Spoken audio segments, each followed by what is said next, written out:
In the year 480 BCE, the Persian Empire reached the height of its power under King Xerxes I, who launched the famous invasion of Greece. His vast armies crossed the Hellespont, fought at Thermopylae, and burned Athens, but ultimately faced defeat at battles like Salamis and Plataea. These events marked a turning point in Persian ambitions in Greece, but they also set the stage for the next generation of rulers. Among those who would shape the empire's destiny was Xerxes' own son, Artaxerxes I. Artaxerxes was born around 465 BC, though the exact date is uncertain. He grew up within the royal palace at Persepolis and Susa, where he was raised in the traditions of the Achaemenid court.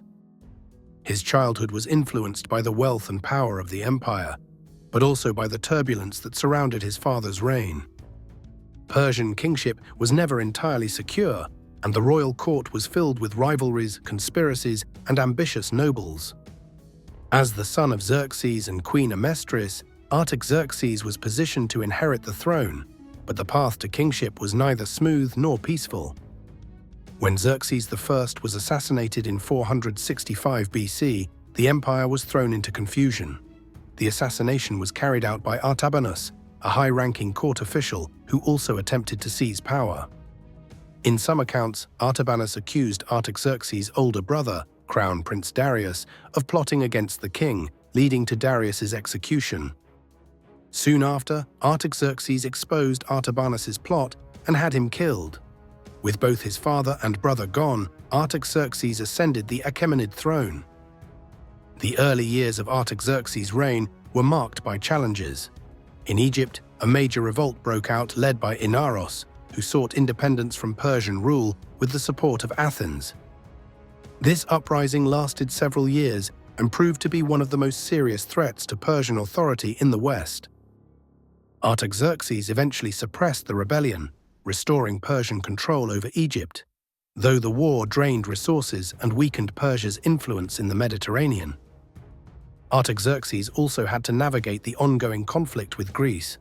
The so-called Delian League, led by Athens, had grown powerful after Xerxes' failed invasion. For decades, Persian and Greek interests clashed across the Aegean and Asia Minor. While Persia suffered some setbacks, Artaxerxes managed to stabilize the empire's western frontier. By around 449 BC, the Peace of Callias was reportedly concluded between Athens and Persia, aiming to bring an end to direct hostilities. However, historians debate whether this treaty was ever formally agreed upon or if it was only an informal understanding between the two powers. In the east, Artaxerxes maintained the vast territories inherited from his father, stretching from Anatolia to Central Asia.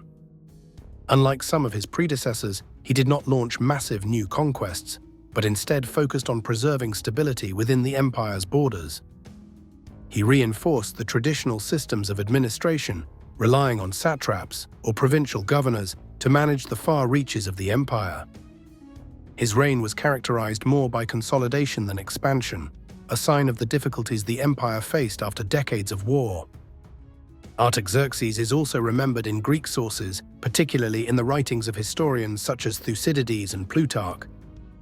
In Jewish tradition, some scholars identify him with the king mentioned in the Book of Ezra and Nehemiah, who allowed the rebuilding of Jerusalem's walls, though this identification is debated. After ruling for more than 4 decades, Artaxerxes I died in 424 BC.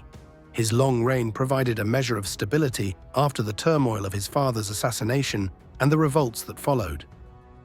However, his death reignited succession disputes as his sons and other claimants struggled for power,